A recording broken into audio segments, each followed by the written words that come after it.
On behalf of students and youth leaders from the 100 Million Campaign and the Global Students Forum, it is my pleasure to welcome you to our special event, Building Back Better or Worse, a youth-led response to the High-Level Political Forum 2021. My name is Winnie Nyandiga,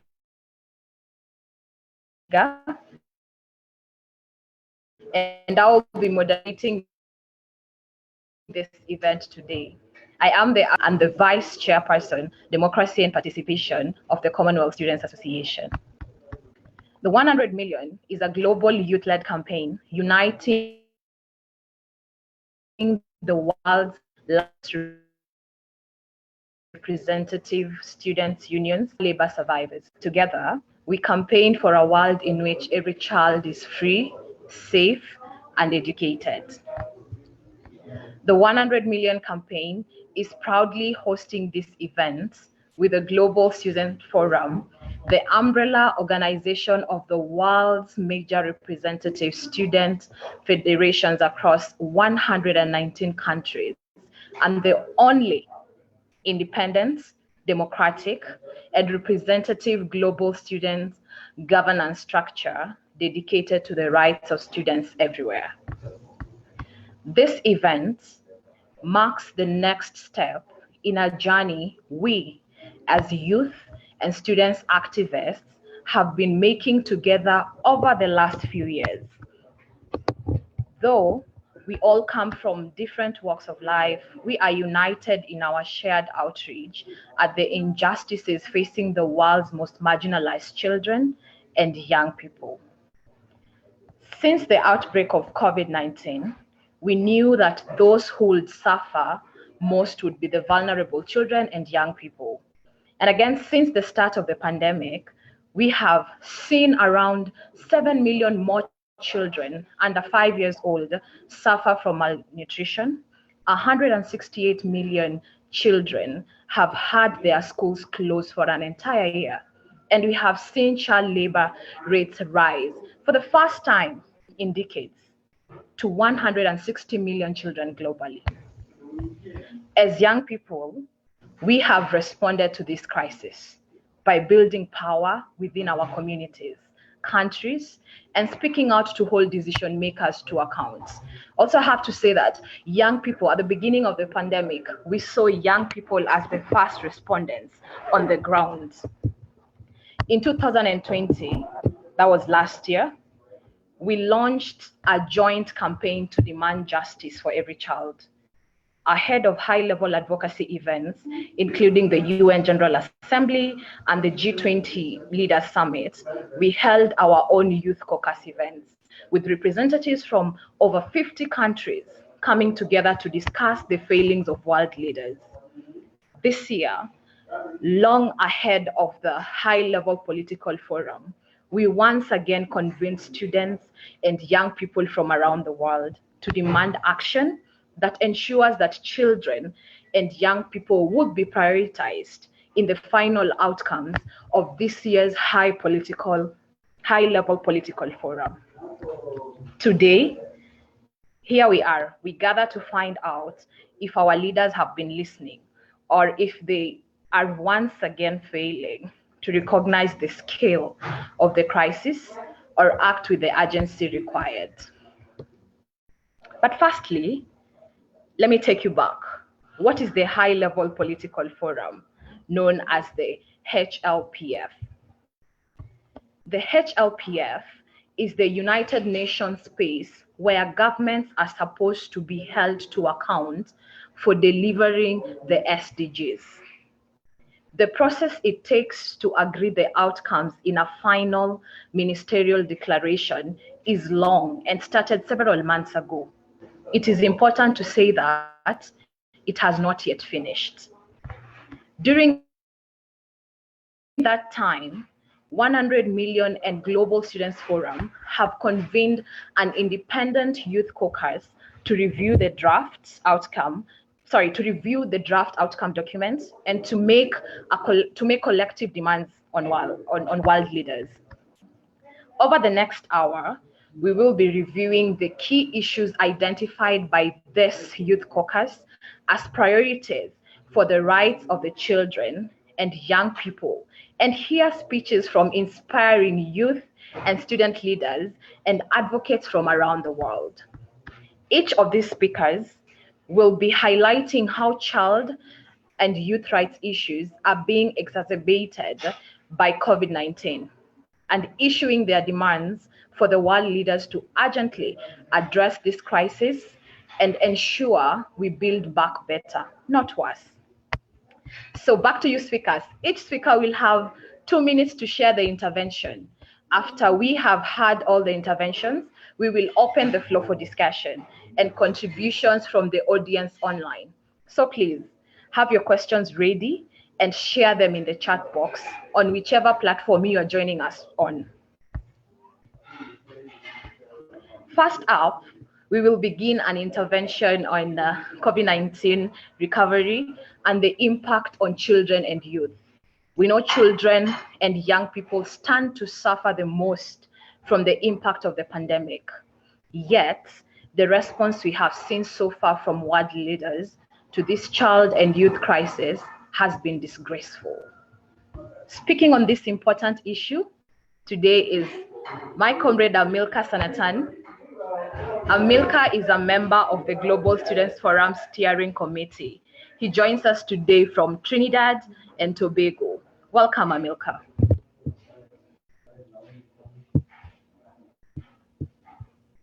Greetings, Winnie, and thank you for that beautiful overview to the contents of today's discussion. It should be noted that COVID recovery has now been taken out of the MD as a title, but with little or no impact on the relevant content areas. The Youth Caucus had specific demands on the inclusion of child labor as a harmful practice against children, and to commit to specific support for children and young people who have dropped out of education as a result of school closures. Some of the points we need to address is: one, children and young people stand to be most adversely affected in the medium to long-term impacts of the COVID-19 pandemic. Yet, as always, our needs and rights are sidelined. Two, the HLPF and the accompanying ministerial declaration say nice words about children and youth being a priority and the need to invest in children and youth. Yet there's no commitment to how this investment will be financed, and we were excluded from most of the other resolutions, even those on the SDGs which explicitly cater for children and young people. Three, our education systems have been disrupted on an unprecedented scale. Millions of children have been forced out of school and into child labor, the majority of whom were just 5 to 11 years old. Millions of vulnerable children and young people are living in families that have been pushed into extreme poverty or lost parents and caregivers entirely. Our mental health has suffered, and the stagnant job market has become even more impenetrable, and gender and sexual-based violence is rising. Fourth, in low and middle income countries, planned increases in spending for education have been reduced, and we have seen the reprioritizing of public spending being shifted away from the education sector. Fifth, as global student representatives, nice words will not ease the fear felt by our 183 member unions across 119 countries on what their future looks like. Six, the time for nice words is over. For example, you cannot say that efforts on remedial and catch-up strategies for education need to be scaled up, but then neglect to commit to how such programs will be funded. And the last point, we need our leaders to build back better. Our future and our lives depend on it.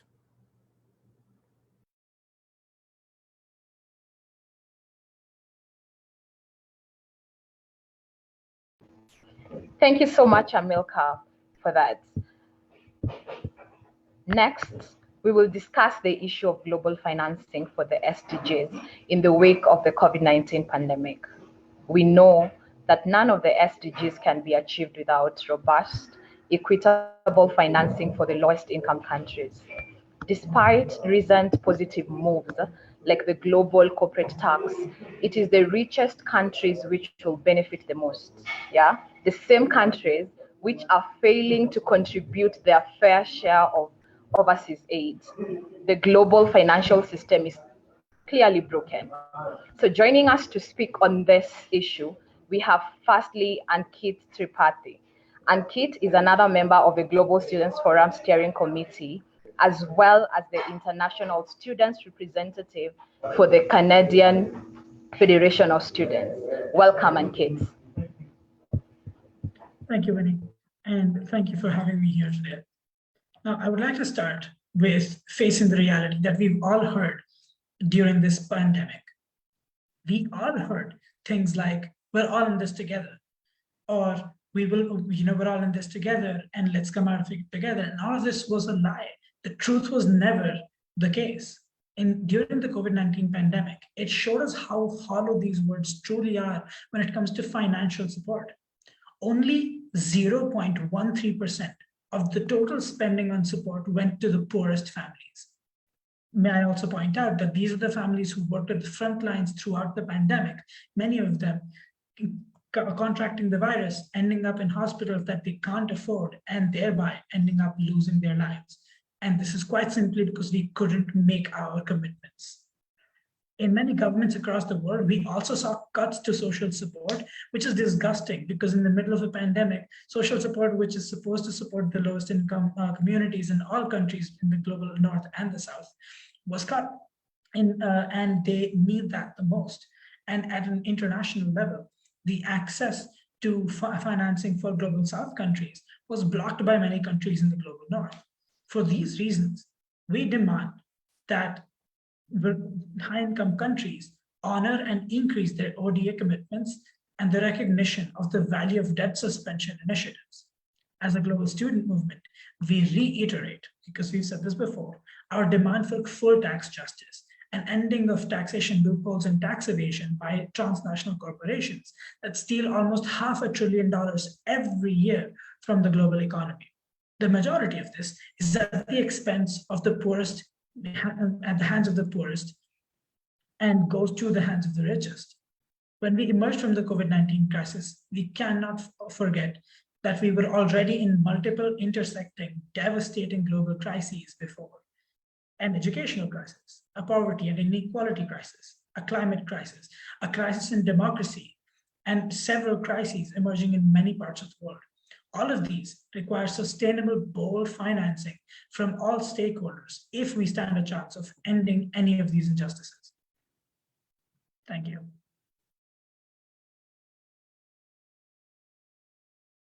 Thank you so much, Ankit, for calling our wealthier governments to ensure that developing countries are also safe and are recovering better from this pandemic. So next, we have an intervention from Ashish Singh, a youth activist from India, who is a core member of Global Youth India, which supports young Indians to engage in global affairs. Welcome, Ashish. Good evening from India. So, hi, I'm Ashish. I'm 18 from Kolkata, and I'm tremendously distressed by the connection and contraction in public funding towards education and nutrition. I'm seeing my less privileged peers suffer, and I'm here to put their voices on this table. In 2019, 1/5 of LMICs, that is low and middle income countries, spent more on debt service than on education, health, and social protection combined. Children living in countries with high debt burdens and limited resources for social protection, education, and health are unlikely to escape poverty and deprivation. Global response to this debt crisis is too small in comparison to the overall fiscal response to COVID-19. Like the overall fiscal response stands at $19 trillion. And the debt burden on low-income nations is inducing contraction in health and education overheads when the same calls for greater investments. According to the IMF, 1/4 of LMICs, home to 200 million children, are currently already in or at high risk of debt distress. Compounding the COVID-19 pandemic is a looming debt crisis for LMICs, where a growing debt burden threatens to crowd out social spending for children. The G20 Debt Service Suspension Initiative, that is the DSSI, has had some effects in maintaining social spending, but only 1/3 of eligible countries have signed up to the DSS. Most of LMCs aren't benefiting from the debt standstill. Current criteria for participation exclude many middle-income countries, home to 62% of the world's poorest children. That isn't very sustainable, as the youth populations who most need this are not getting it. So I call for providing additional finance for COVID-19 vaccine delivery, designing a new international debt restructuring architecture that encompasses the heterogeneous needs of LMICs, reallocation of IMF special drawing rights, and most of all, putting humanity above diplomacy and financial reputation. Thank you so much. Thank you so much, Ashish, and even for most importantly, working with young Indians, for them to be able to even engage in such important conversations. Next, we will hear interventions on the key SDG being prioritized at this year's high-level political forum. First, we will hear from Carmen Romero on SDG 1, no poverty. The pandemic has directly resulted in the rates of global poverty rising at the fastest pace since records began.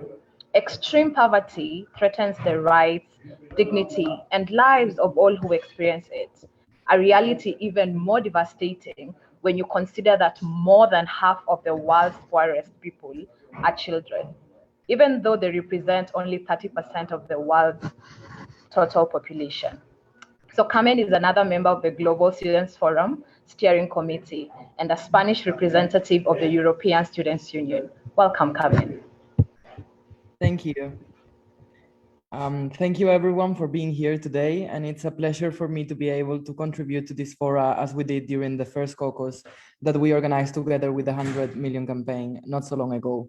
The organization of these events and all that entails proves the commitment of this organization and therefore the commitment of students worldwide with the topics that we've come to discuss today. The Youth Caucus called for a specific recognition of increased child poverty and commitments to child-focused social protection. Unfortunately, neither of these is in the current draft ministerial declaration. Despite acknowledging the increase in extreme poverty as a result of the pandemic and the increased reliance on social protection in many countries, the resolution is a word-for-word repetition of the social protection target in the original SDGs. At the same time, SDG 1 is rare as it has financial target, which is to ensure significant mobilization of resources. But there is only very vague mention of increased cooperation to achieve this in the ministerial declaration. Finally, and perhaps most shockingly, after the lack of inclusion and child poverty, SDG 1 includes a commitment to build the resilience of the poor and those in vulnerable situations to economic shocks and disasters. And the resolution on SDG 1 in the ministerial declaration makes absolutely no mention of this. Later on this document, there is a commitment to cooperation on disaster reduction, but this is focused on government planning rather than people. This is very clearly building backwards. The world's 2,153 billionaires have more wealth than the 4.6 billion people who make up 60% of the planet's population. Several years ago, poverty was seen as a social evil that affected only or mainly the underdeveloped countries, and many activists pointed out that those countries weren't underdeveloped but overexploited. Today, poverty is a problem even in the supposed to be developed countries, and this is happening because we live in a system that prioritizes the market. We are here today to talk about the necessity of putting life and decency in the center of the discussion and to make them the main priorities in all of our agendas. As I have said many times in different events, we are not here to demand charity, but to demand justice. The principle and concept of no poverty shouldn't be something to discuss, but to implement and to put in practice. I would like to finish with a quote from Karl Marx that I believe is still relevant today. From each according to his ability, to each according to his needs. Thank you. Thank you so much, Carmen, and even for most importantly reiterating that it's life that has to be at the center and not markets. We cannot prioritize markets at the expense of lives. Next, we will hear from two speakers on SDG 2, Zero Hunger. Hunger and malnutrition have soared since the start of the pandemic. Not only have food supply chains been disrupted by lockdowns and border closures, but the huge economic impacts on the poorest has meant there is simply not enough money to put food on the table. Of course, children once again are suffering the most. Our speaker is Ifeanyi Ofodu Raymond. He represents Watetezi Africa, an organization advocating for child rights in Nigeria. Welcome, Ifeanyi. Thank you so much. I'm happy to be here, and I'm really delighted to share my passion to save Africa and the globe.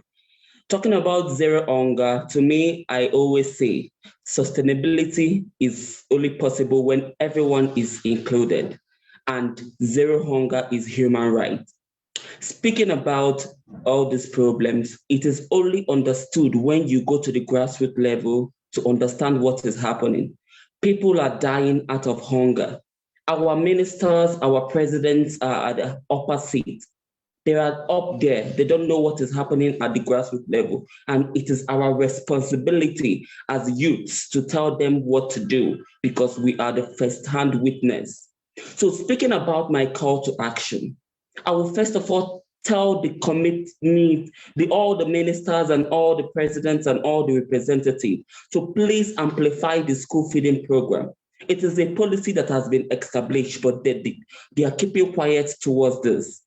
They are not actually implementing what they have said. School feeding program is a very good way to get these children fed and make sure their nutrition is completed. And when we talk about school feeding program, we're not just talking about private schools, we're talking about government schools and schools at the local level. Let them include them all. And also, I'm calling on the malnutrition policy, which is the farm to fork policy. The government should please take this seriously. People are dying at the grassroots level. People are suffering. There are policies there, but they are not being implemented. We, the youths, are holding you to accountable. We are giving you that credibility to please save our world. WFP have outlined that 44 million people are at the brink of starvation. And imagine the percentage in Africa and in Asia. So please, we are begging, save Africa and end zero hunger. We want this to happen. Thank you so much.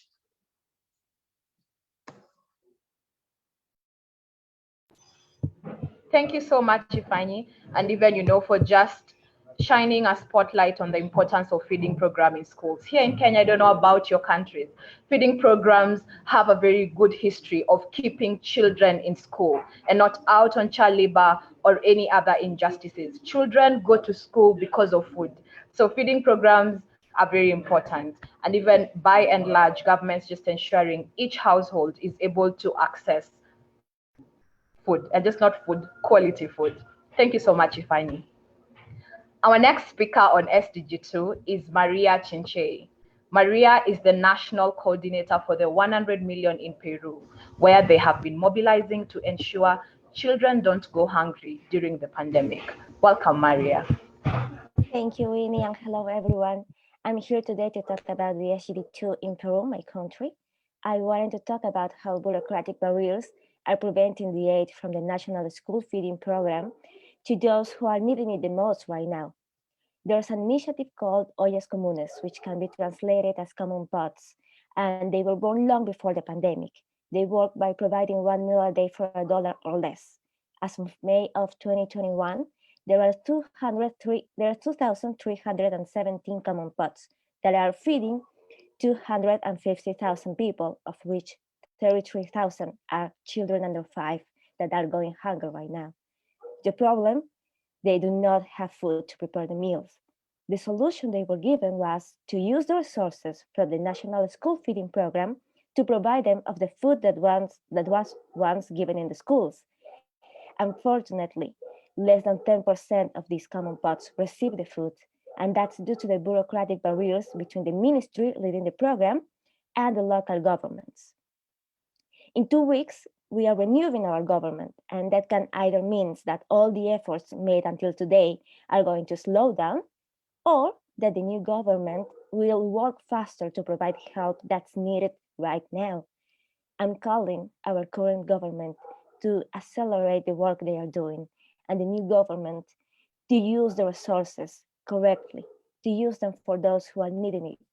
We are talking about 33,000 kids that are under 5 years. Above that, there are older people, they are pregnant women. We need the help that this national feeding program can give us, because the schools now are closed and the common pots are the ones feeding the family only 1 meal a day. So I'm really hoping that we can work together to feed the families that need the most.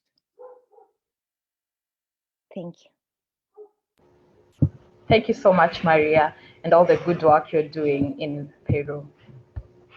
Next, we look at SDG 8, decent work and economic growth. Specifically, target 8.7 calls for the elimination of child labor in all its forms by 2025. So let me take you back a little bit. Recent statistics from the ILO have indicated that rates of child labor were already increasing even before the pandemic. We know that since the pandemic, rates of child labor in the poorest countries have skyrocketed. This year has been designated by the UN as the International Year for the Elimination of Child Labor. However, we are halfway through the year, and so far we have seen shameful inaction from world leaders to meaningfully address the increasing number of child laborers. First to speak will be Amar Lal. Amar is a child labor survivor who has gone on to become a human rights lawyer and a trustee for 100 million. He joins us from India. Welcome, Amar.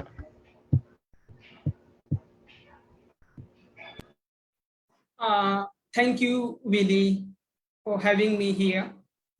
Hi, everyone. So my name is Amar Lal, and I was one of the kids who born as an bonded labor, and I used to work in a stone quarry. I was rescued by Nobel laureate Kailash Satyarthi in 2001, and who brought me in his rehabilitation center, Balashram, where I studied, where I saw a dreams, and I decided to become a lawyer. And today, being a lawyer, I'm working and standing for all those children who are still exploiting by someone. We know that there are 218 million children are involving in the child labor. And after this 20 years, we have seen that child labor data is getting increasing. And even before this pandemic, I'm not just only talking about the after the pandemic. So we can imagine, since this pandemic came in this world, we all talking about the COVID. But what about the other issues? What about those marginalized children and people? There are millions of children, they are getting into child labor. There are many, many children who are trafficking every single day, who are getting into slavery, who are looking after that. Today, we are talking about the online education. We are talking about the smart classes.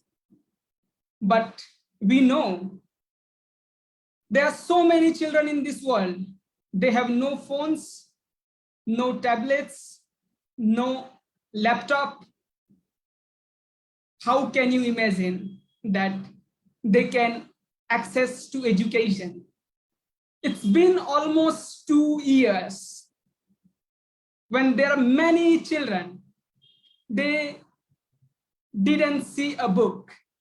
They didn't get opportunity to study because they have no access to education. Parents have no work and jobs. Children are the cheap labors, as we all know, and they are acceptable any kind of the work. Parents are ready to send their children for the work. This is the justice we are looking for us.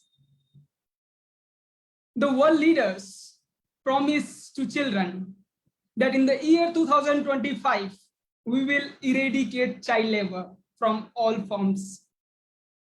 Today, we are living in the year of 2021, where number of child labor data increasing every single day. This is not acceptable. This is what we didn't imagine. Is this the fault of those children who born into poor family? No.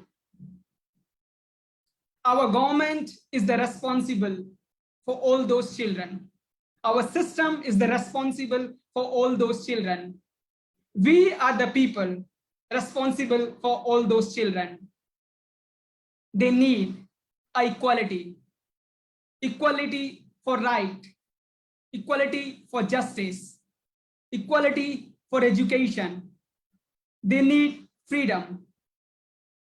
They also need whatever other children have.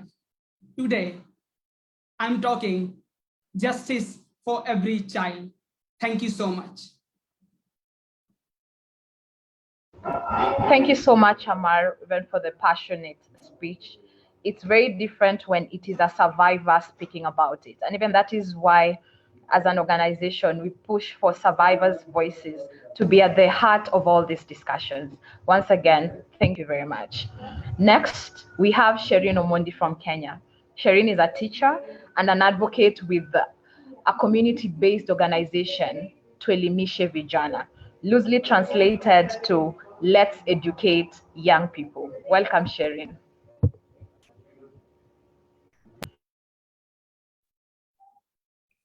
Thank you very much, Winnie.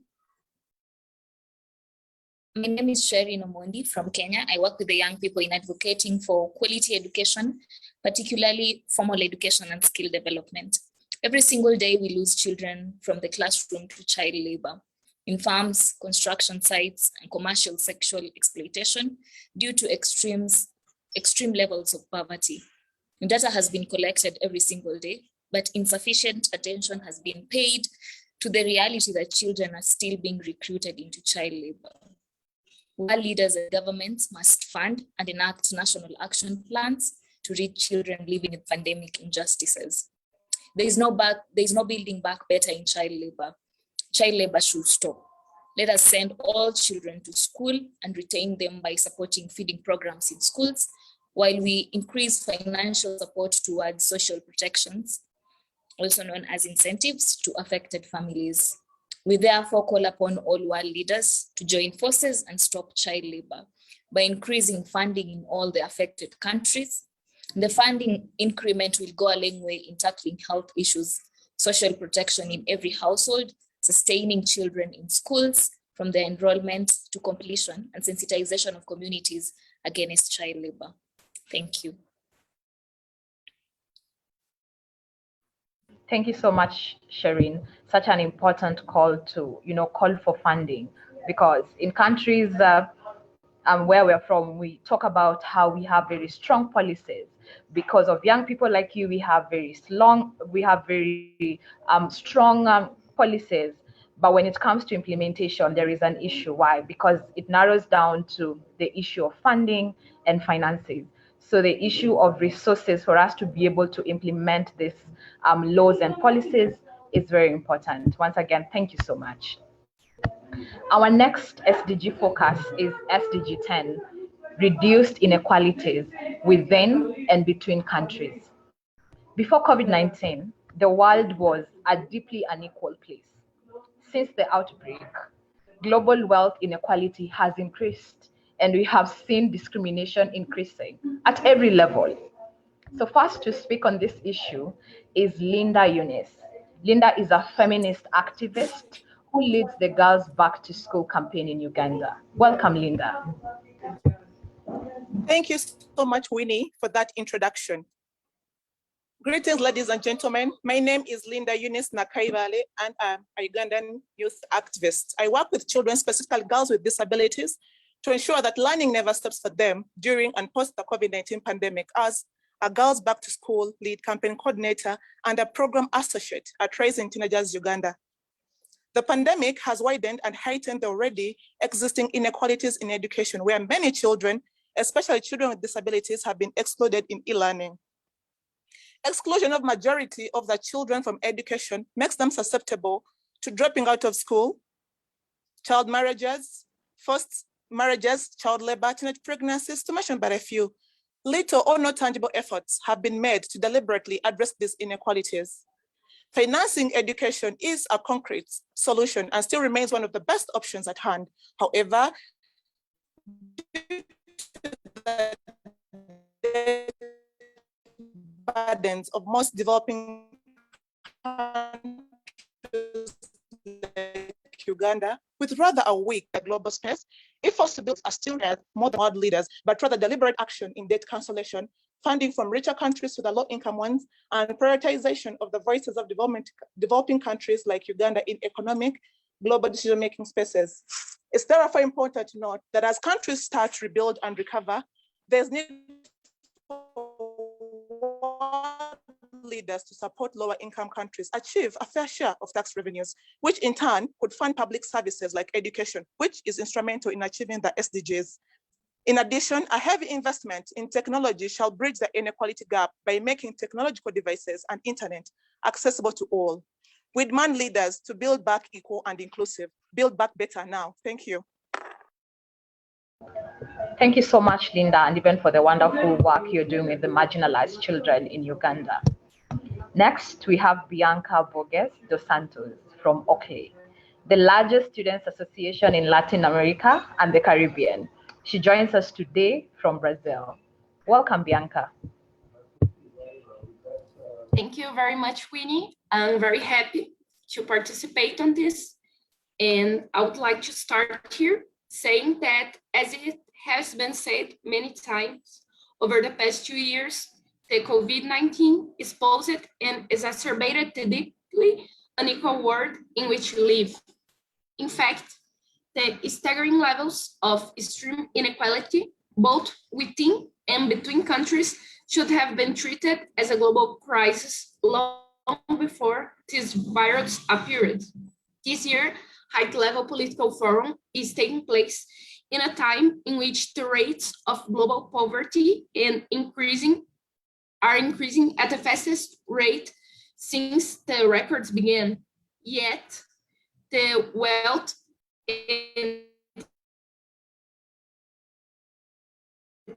and richest people rose by 50,000 billions from March to December of 2020 alone. The huge economic response to the pandemic has also shown that there is no clearly enough money in this world to end inequality once and for all, but it is being hoarded by the richest nations who are able to sustain their power through unfair and unrepresentative global forum.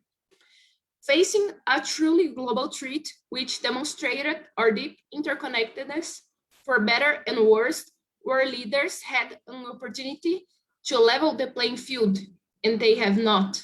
Instead, the only reference to financing services that ensure all people in lower income countries have equal access to basic service, and that means their human rights, is their year's high-level political forum, is the support given through international financing institutions, which has come predominantly through loans so far.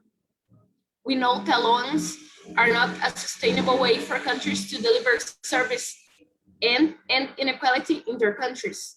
Not only do these loans often come with strings attached, they will need to be repaid at some point, delaying, not eradicating the problem. Hardly sustainable for the Sustainable Development Goals. To end inequality, we need to change the rules of the game. Therefore, we welcome the commitment in the Sustainable Development Goals 10 to enhancing representation and voice for developing countries.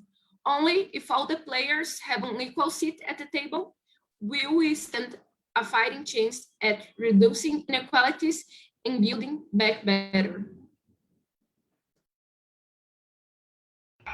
Thank you so much, Bianca, for calling for practical commitments or solutions so that we can reduce the inequalities. So our final SDG focus for today's event is SDG 16, for peace, justice, and strong institutions. When we talk about the world's most vulnerable and marginalized children, we cannot ignore the plight of the 33 million refugee and displaced children. The first of our three speakers on this issue is Henry Wright from the United States. Henry is the elected youth representative on the Executive Committee for Education Cannot Wait, the world's only global multilateral fund dedicated to education in emergencies and protracted crisis. Welcome, Henry. Hi, everybody. Thank you very much for having me. It's an honor to be speaking alongside such passionate and eloquent activists from around the world. I want to thank everybody briefly at the 100 Million campaign and the Global Student Forum, Winnie, who's moderating so fantastically, for organizing this event and bringing everyone together to respond to the outcome of the high-level political forum. It's also great to see some other speakers from the ECW subgroup here. I'm conscious of time, so I'll try to keep my remarks brief. SDG 16 is my focus, which primarily concerns building effective, transparent, and inclusive institutions at all levels. A good place to start to build back better. The pandemic has exposed the weakness, not only of governmental institutions around the world, but also the lack of social programs that those very institutions should have provided to struggling and impoverished people around the world far before the pandemic. As countries around the world closed schools, millions of children were left without access to technology, completely inhibiting their ability to learn. As a result, tens of millions of students have dropped out of school, joining the hundreds of thousands of refugees and internally displaced children who were not receiving an education previously. Now, this is not entirely the fault of the pandemic. If governments had strengthened their education systems, invested in e-learning technology, invested in healthcare and social programs, engaged in any sort of preparation to care for its people in the event of a crisis, we would not be in the position that we are in today. It is only because of negligence. It's only because of the lack of preparation. It's only because of the fact that the youth voice is not included, those on the ground. And it's only because of corruption that more and more children around the world are dropping out of school, falling into the grip of exploitation, committing higher levels of suicide, and drifting farther and farther from the future that they are fundamentally entitled to. The results of the high-level political forum have shown us that governments are not thinking about the impact of the pandemic on children and refugees, even when the pandemic has hurt them disproportionately. And so I urge governments, do not forget about children and child refugees who have their whole lives ahead of them, who have so much to do and to contribute to global society. You must address the corruption that is eating away at the foundation of your governments, because only by addressing the weakness of the system can we begin to use that system to effectively combat exploitation, to reduce violence, to reduce poverty, and to guarantee children the future that they deserve. There can be no building back if there is nothing to build upon. Thank you. Wow, thank you, Henry. And you raised, very pertinent issues. And even this year, trying to work on building back better on fair share campaigns and working in countries where we have refugee young people. And we see countries even working on national action plans without including the voices of refugees, yet they're part of those nations. So thank you very much for shining a light on it and calling for responsibility from our government. Next, we have Hawa, Nigeria. Hawa is the founder of Hope for Nigeria Education Fund. This is an organization advocating for the delivery of all the SDGs and to eliminate poverty in Nigeria. Welcome, Hawa.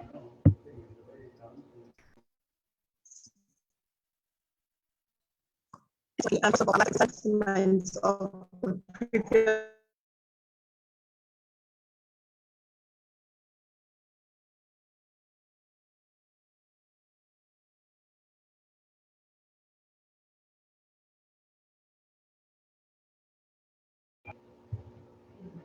How are you there? So are you there? And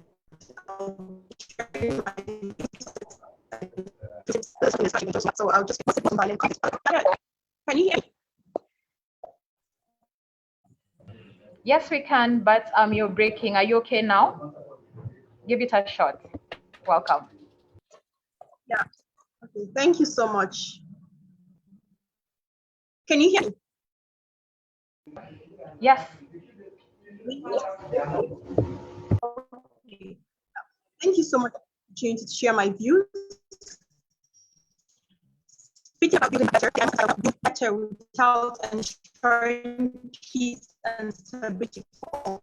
Building resilient and just societies has never been more crucial in today's world. Both social, political, and basic rights are being vulnerable, partly due to corrupt institutions and the assaults on the rule of law. And this is not just exclusive to my country, Nigeria. Further, democracy is still battling with political violence. Rule of law is constantly undermined, facing vulnerabilities to human rights the world over. And more recently, sometime in the year, at a Security Council debate, the Secretary General called for a global ceasefire between parties. Attention. However, his call was ignored, and children in conflict regions paid the highest price.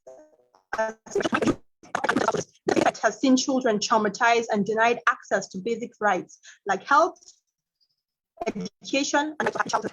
I must echo his sentiments. The Secretary went on to call upon the Security Council to increase efforts to protect all children in conflict and ensure more is done. In terms of my country, with the emergence of global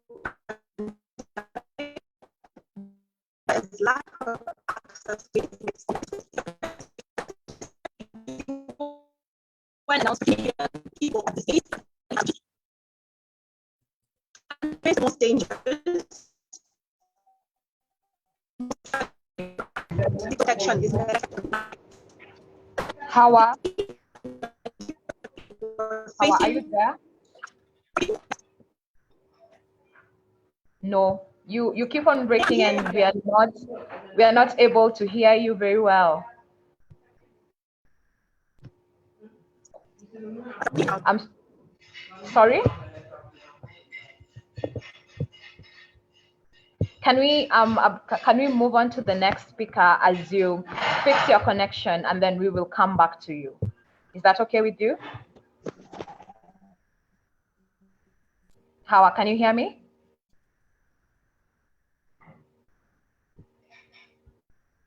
Okay, as Hawa is still working on her connection, which is normal right now, even as we speak so much about digital divide. These are some of the challenges we talk about, and today we get to experience it firsthand. So our final speaker is Brenda Monge from Kenya. Brenda is an international humanitarian law consultant for Agents of Peace, an organization advocating for the protection of child refugees and the rehabilitation of former child soldiers. Welcome, Brenda.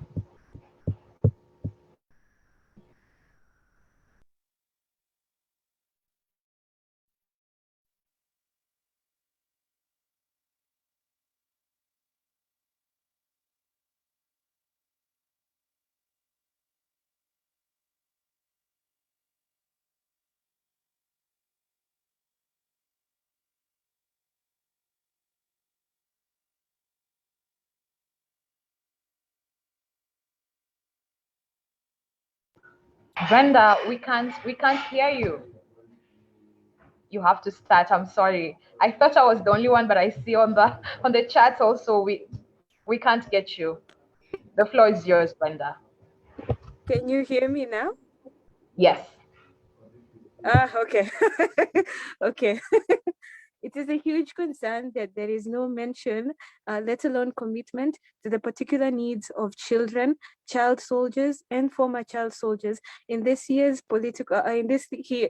high-level political forum.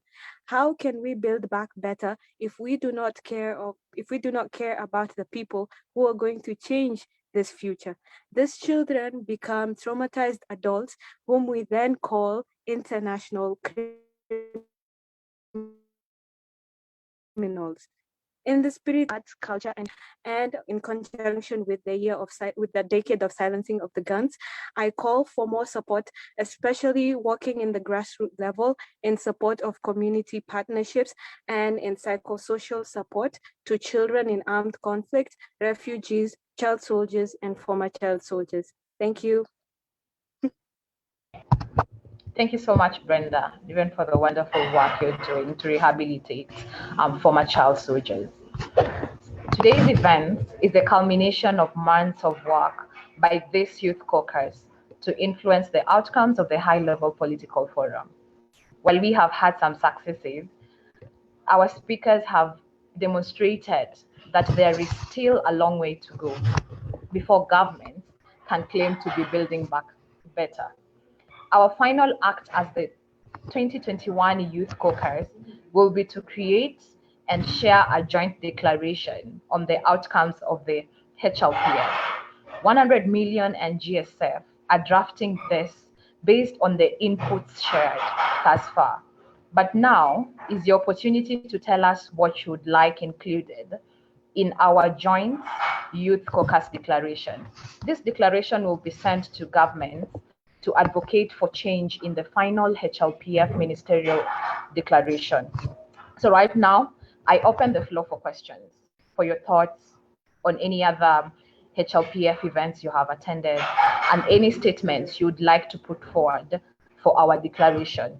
So the floor is open to you, the audience. And remember when I started, I said at the end, after our speakers, we're going to open the floor for you to amplify, to voice your concerns so that we can include it in the youth declaration that we are drafting in conjunction with the GSF. Welcome. The floor is open to you, the audience.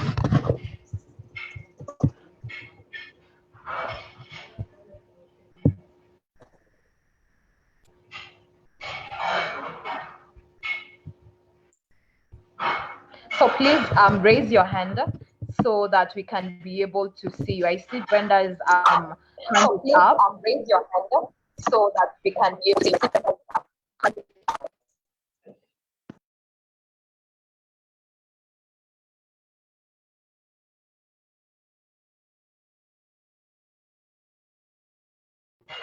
Brenda, over to you. Thank you. Just to be included in the document is need for more psychosocial support, as we've seen that work very well on our end. Such a simple task, such using of mobile museums, whereby you share like positive photos of the life that was before the war, just to help them, especially with anxiety and cultural orientation, just to give them a feel of the hosts are welcoming them. And that also helps in increasing community engagement. That could be one with psychosocial support. Yeah. Thank you so much, Brenda. Very important at a time where even among the young people and even by and large the globe, a mental health issue is, a very pertinent discussion that we are having actively, not only in our circles, but across the countries and even across the continent. So the audience, the floor is yours. Any other question, please raise your hand so that we can see you and give you the opportunity to raise any concerns, voice, anything. This is your forum.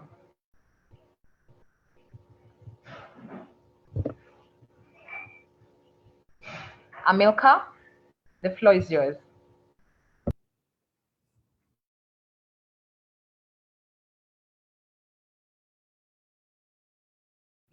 Thank you, Winnie. The question I have was related to understanding that economic growth would have been stagnated in a number of countries in the global south. What could we do to effectively get countries, richer countries, to make commitments to ensure that we have resources to develop in a more even way coming out of this pandemic?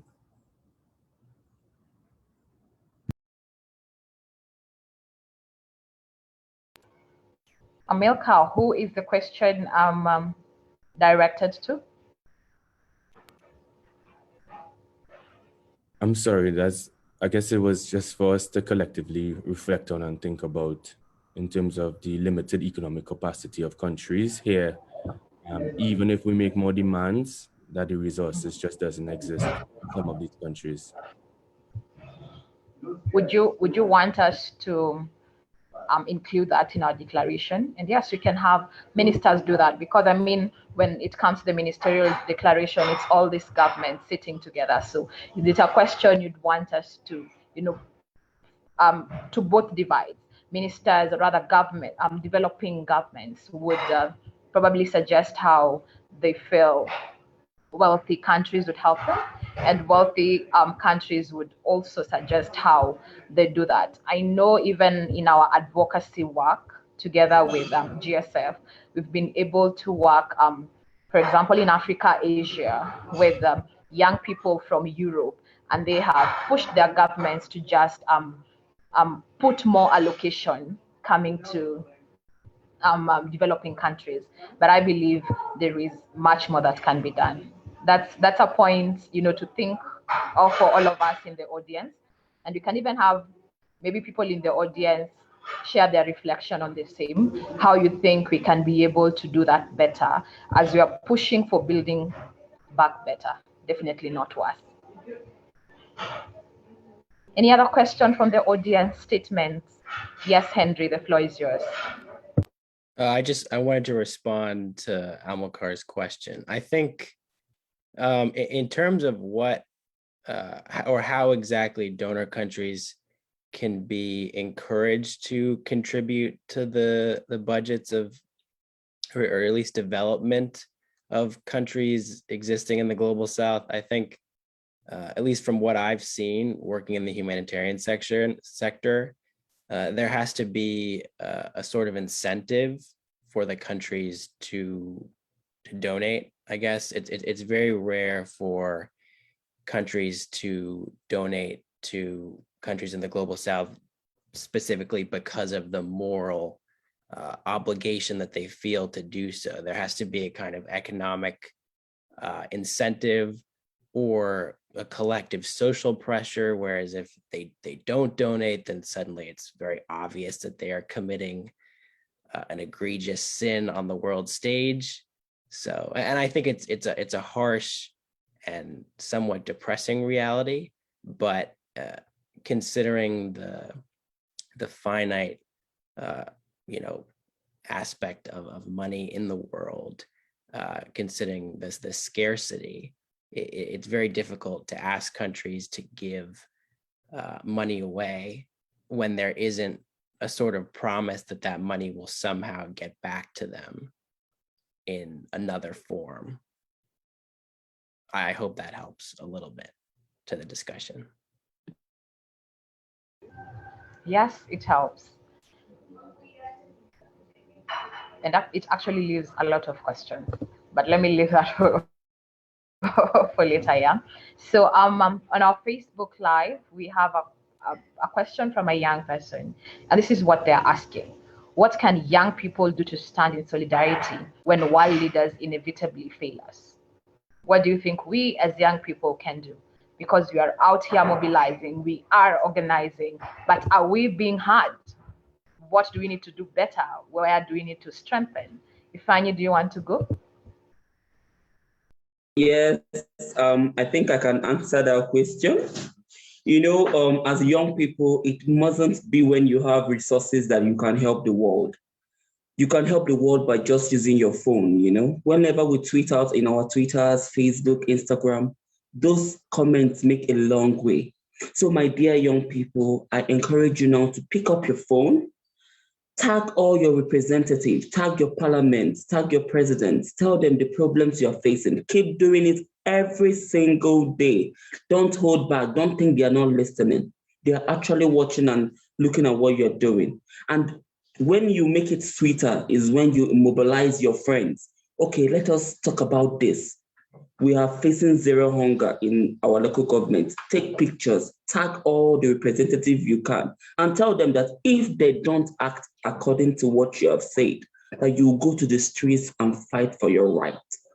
That is how they take up the mantle to help people. So I encourage young people, please don't think your efforts are not working. It is working. Just keep tweeting, okay? Everything will be all right someday. Thank you. Thank you so much. And I agree with Ifeanyi that you can make change, rather you can push for change by speaking up. And just a little background, last year we organized in the midst of pandemic online. We had an online advocacy campaign dubbed Justice for Every Child. And we had some demands to the different ministries in our country. And what we saw is government has responded to some of those demands, and it is beautiful to see. So there is power when you speak up. And we are the digital natives. Right now, around where we are, there are so many tools that you can use. You can't go outside maybe for demonstrations because there is lockdown, there is physical distancing. You can use your phone. You can use the internet. Text, tweet your president, tweet your minister. Let them take responsibility. They are in a social contract with you. So they have to reach their end of the bargain. So you can make change. Rather, you can push for change by speaking up. So Brenda, you had spoke. Let me first give Linda, and then if there is still time, I can come back to you. Linda, the floor is yours. Okay, thank you, Winnie. I hope I'm clear enough. Just to add on what the previous speaker said, speaking up is very important. However, I believe that youth should take up the space and participate in leadership because you see, we have the power to make decisions in that space. If you want change, then opt for participating in leadership and just make decisions because that's what the power is. Power is in decision-making spaces, places, and that's how we impact society. So for me, besides speaking up, we need to encourage young people to take up space, participate in leadership, and make decisions that impact your community, your society.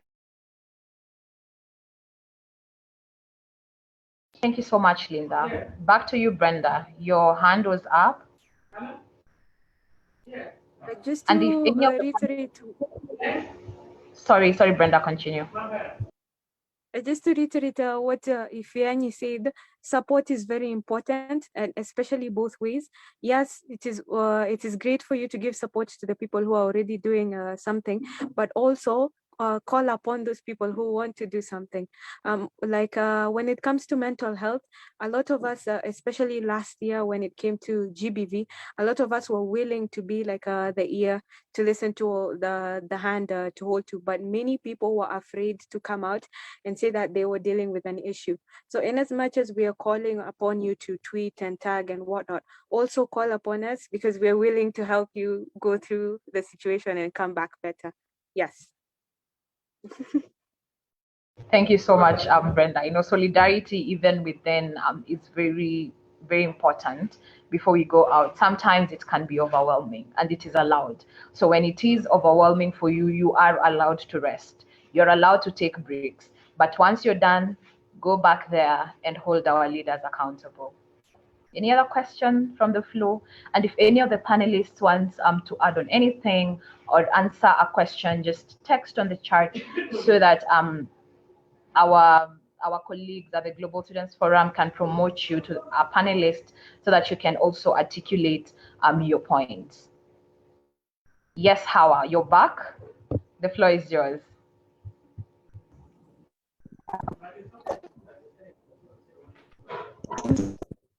to my fellow panelists. I just have the same sentiments everyone has spoken about. It's mainly about building capacity for youth leadership, because without youth leadership, we can't actually get to where we want to. We can't get to social justice. We can't get to better resilience.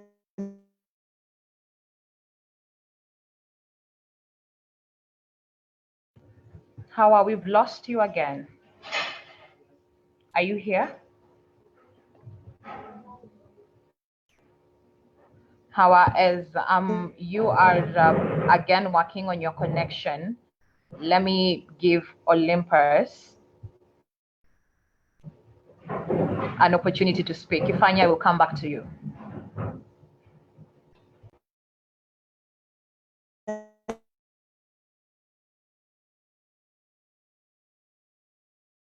Okay, we've lost him again too. Ifani, please take the floor as Hawa is working on her connection. Hawa, we are very sorry for that. Okay, thank you again. So I just wanted to stress on something when someone asks how we can help.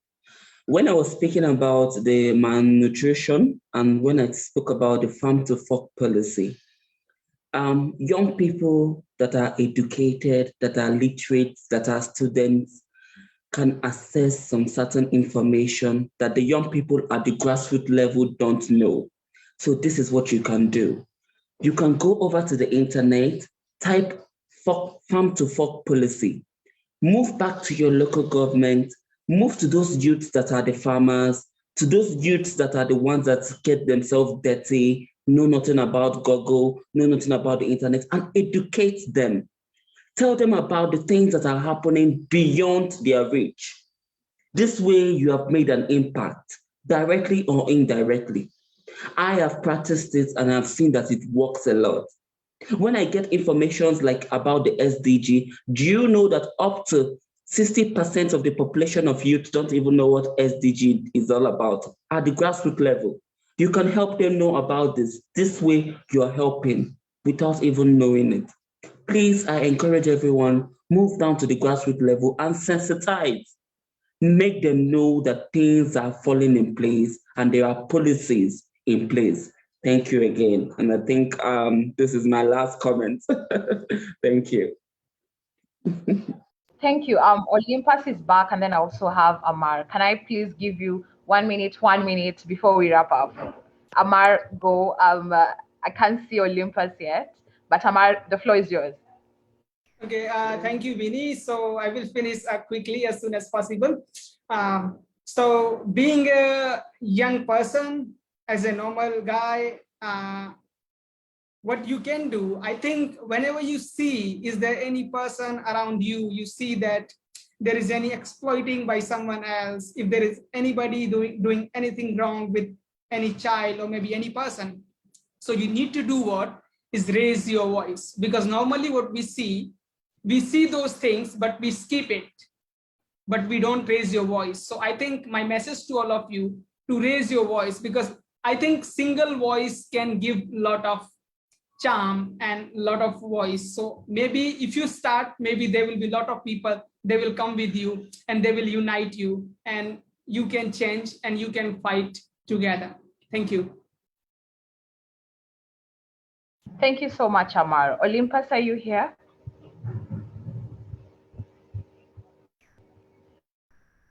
Okay, so thank you for your inputs.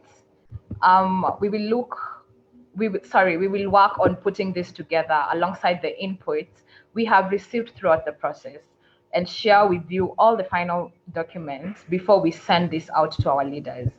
We also urge all of you to take the final youth declaration and send it on behalf of your organization to your national leaders and even share it on social media. We say we are the digital natives. So once it's out, share it on social media so even the young people who are not here can see the declaration and even, join hands and support it. What this event and all our incredible speakers have shown us today is that we cannot rely on the generosity or leadership of our governments if we stand a chance of building back better, not worse. We need to be actively involved. It is down to all of us to be relentless in our efforts to defend our rights and protect the most vulnerable among us. We are stronger when we act together. Thank you once again to all of our powerful speakers and to all of you for your hard work so far and for joining us today. And thank you to the people behind the scenes whose face we are not seeing right now, but they're also making my work very easy and comfortable here. And to the young people who have joined us together with the speakers. At a personal level, I am deeply motivated and encouraged for what you're doing in your corners, for your communities, for your countries. Thank you so much and have a good evening.